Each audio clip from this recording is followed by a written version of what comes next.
These 10 red flags show up in almost every modern game, and if you've ignored them, congratulations, you've been scammed, bored, or both. Ever bought a game, booted it up, and within 5 minutes thought, wait a second, I've made a terrible mistake? That's not bad luck, that's a red flag. And odds are, it was waving in your face the whole time like a GTA NPC doing yoga during a shootout. Today we're breaking down 10 gaming red flags most people ignore, but every one of them is a warning sign that the game you're about to play might be trash, manipulative, or designed to waste your time. Let's dive in. Number 1. We're going live service to support the community. Translation: we cut 70% of the content and are charging you monthly to feel like you're part of something. This phrase is like a Tinder bio that says, I'm drama free. It guarantees the exact opposite. Live service isn't the problem, lying about it is. If your live service game launches with no endgame, recycled missions, a paid battle pass, then you're not supporting a community, you're milking it. 2. Early access with a $70 price tag. Look, I respect indie devs using early access to build something cool, but when AAA companies drop a beta that costs $70 and promises fixes after launch, that's not early access, that's paid QA. You're not a customer, you're a test dummy with a receipt. 3. Devs refuse to show raw gameplay. If it's all cinematic trailers and zero HUD, that's code for this looks worse than a PS3 game in motion. A huge red flag is when marketing avoids showing player UI, menu systems, and combat flow, because that's where the cracks show.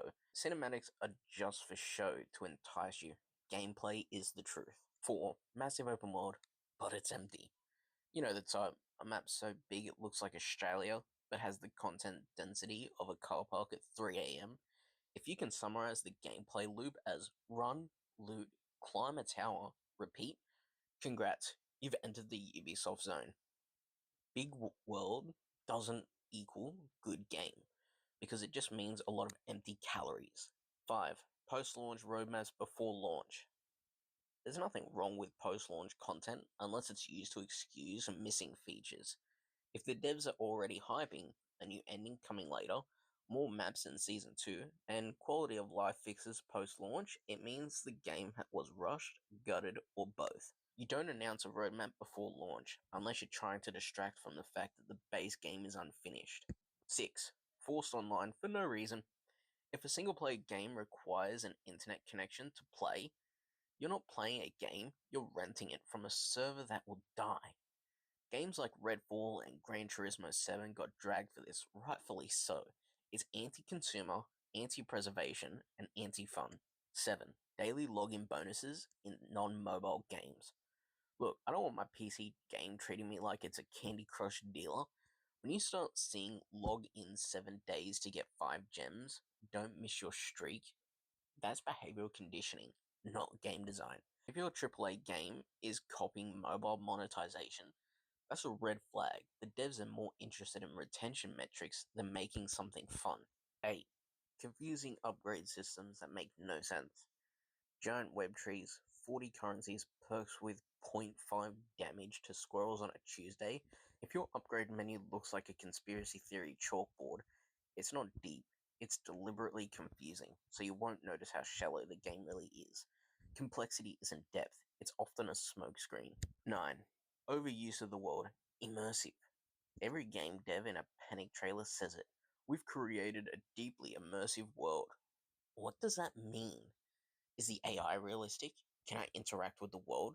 Does my story matter? If you walk into a town and NPCs are on a 3-line loop and can't react to anything you do, guess what? You're not immersed, you're observing from a padded cell of marketing promises. And finally, 10. We're listening to feedback. This one's tricky. It sounds good, right? But here's the red flag. They only say it after a backlash. Devs say it when their monetization gets exposed, when players start refunding, when YouTubers make videos with millions of views roasting them.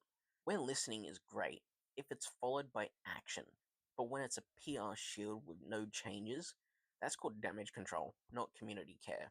Not every game with red flags is doomed, but if you start seeing 3 or more of these at once, run, refund, wait for the Steam reviews. Games can be fun and ethical, immersive and finished, innovative and honest. So start demanding better because if we don't, the industry will keep serving us recycled nonsense and calling it next gen. Smash that like button if you've been personally scanned by a hyped up trailer, and subscribe for more brutally honest commentary on the industry we love and hate at the same time. Peace.